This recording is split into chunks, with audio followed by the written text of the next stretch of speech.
Hello mga kachichis! Good day everybody! How are you today? For today's video, i-share ko naman po sa inyo yung ating pagpunta ng dental. So ayan po, waiting na po tayo. Nasa loob na tayo ng dental clinic. Samahan niyo po ako mga kachichis, tara! What are we waiting for? Let's get it on!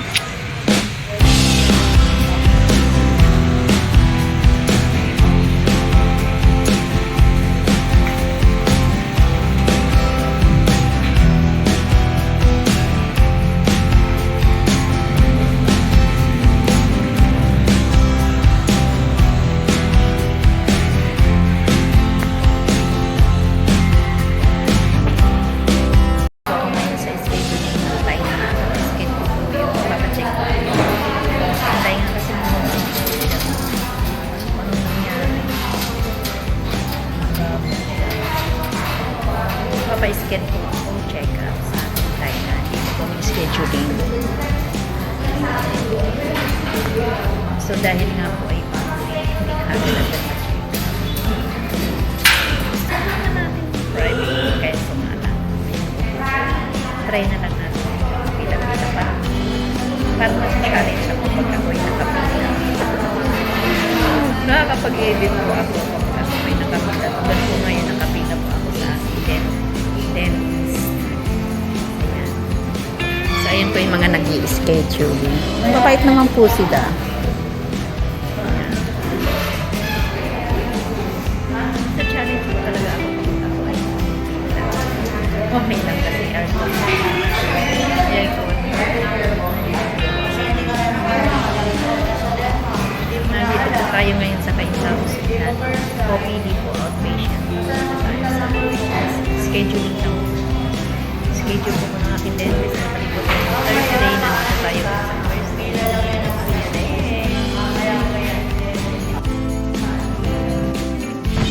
So, ayan, nandito na tayo sa labas. Pedicure tayo. Tawid tayo.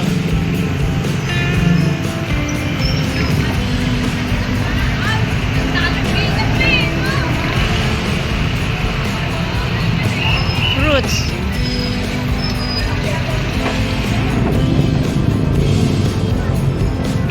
Nasa palengke po tayo. Punta tayo sa pedicure. Try natin magpa-pedicure kung mura lang.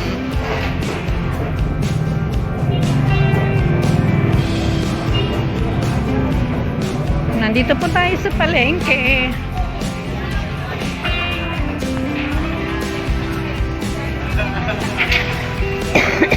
Medyo inuubo ng lola niya.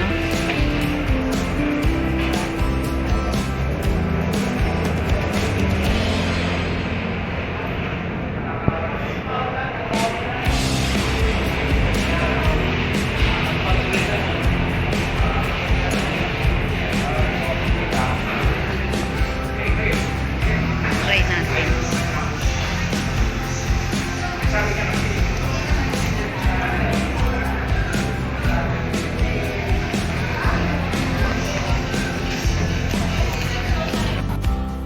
Schedule. So, ayoko maghintay. Ang aking tiyan ay sumasakit na sa gutom. Hindi ba ako nag-almusal? Almusal tayo. Samahan niyo ako, tara. Mag-almusal tayo.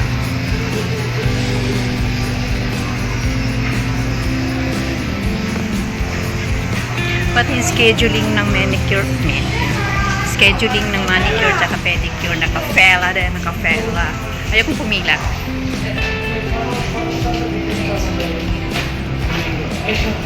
Maganda ng mga cake. Ito, bet ko.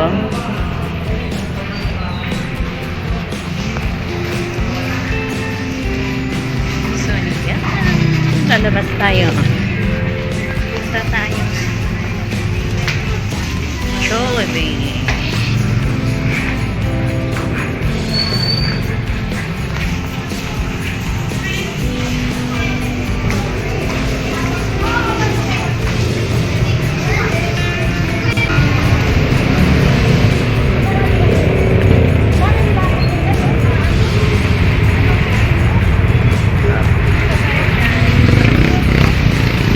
Kakain muna tayo sa Jollibee. Daming tao. Ayan yung ating content or video for today is pampering myself but it's gone wrong dahil hindi ko nagawa ang tatlong yun. Una, magpapa-dental tayo. And pangalawa, magpa-schedule tayo ng ating tainga dahil naramdaman ko may pumasok sa aking tainga. And yung pangatlo is magpapa-manicure and pedicure but mahaba ang pila. Siguro wala akong tiyagang maghintay dahil ako ay nagugutom na. So samahan nyo na lang po muna ninyo ako. Kakain tayo sa Jollibee. Ako po'y nagutom dahil hindi po ako almusal. So ayan si Pogi.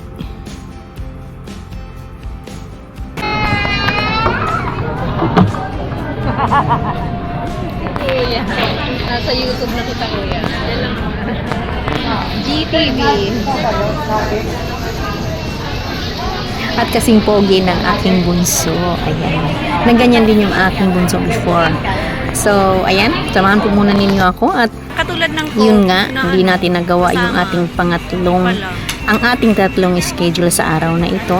At tayo'y kumain. Habang kumakain, ang bilis talaga magtiwala ng inyong lingkod dahil may mga senior na umupo at ako ay nakikipagkaibigan. Malamig na yung fries Ganyan nila. lang ako kabilis makikipagkaibigan at sa huli, magsisisi Kain dahil hindi muna nag-o-observe ng kanya-kanyang mga pag-uugali. Ay, observe daw.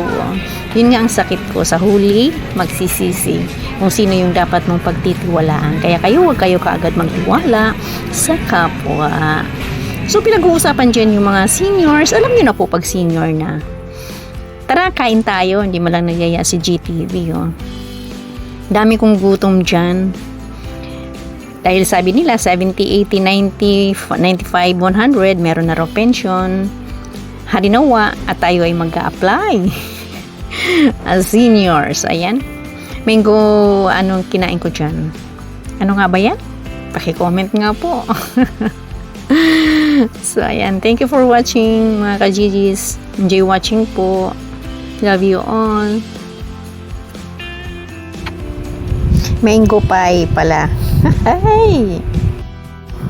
At tayo nga pala ay mag-storytelling at wala po kayong magagawa dahil video ko to. Hindi po maikwento lang po talaga ako na mahalaga din naman nakakapupulutan ng aral. Kaya po ako nagpapacheck ng tainga kasi po almost 8 months nung pumunta po ako ng probinsya, 5 months pag uwi ko, 3 months, pinabayaan ko lang yung kati at kiliti ng aking tainga. So, yung schedule ko po sa outpatient is matagal pa, almost 2 weeks pa. Napunta ako ng Bulacan, nakapagbakasyon ako doon ng kulang-kulang 1 buwan or higit-mahigit pala.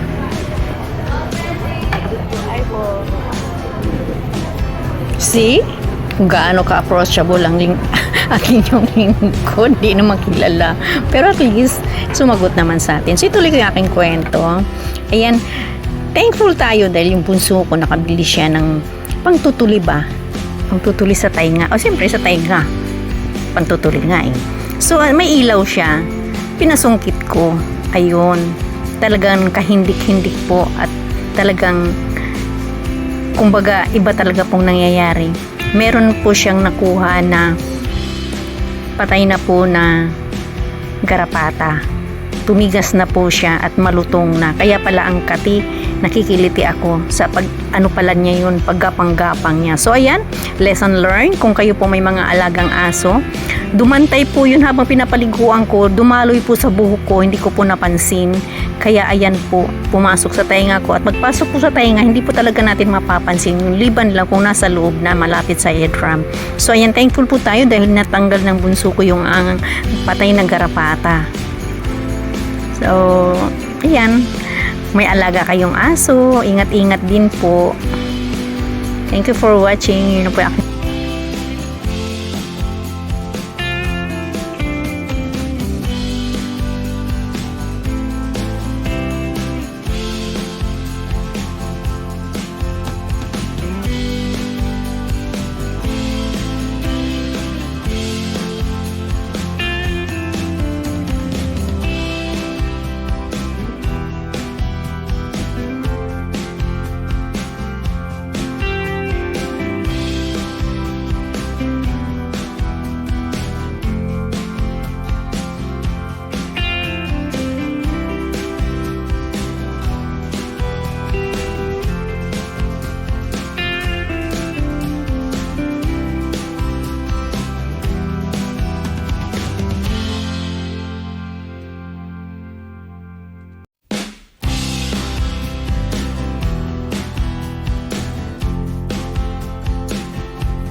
lang po.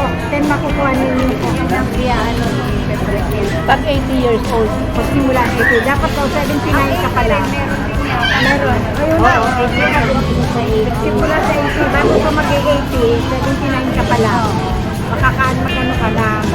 Pag 81, wala. Nakuha na sa 80, baka 90. 90, 100. 80, 85. 90. Meron ang nakukuha. So, ayan. Iba talaga pag ang kasama mo o katabi mo o kausap mo ay mga seniors. Marami kang kapupulutan ng mga aral. Marami kang makukuha ng mga informasyon. Tulad niyan, senior. Shout out po sa mga senior dyan. Thank you for watching. See you on my next vlog. Love you all. Bye.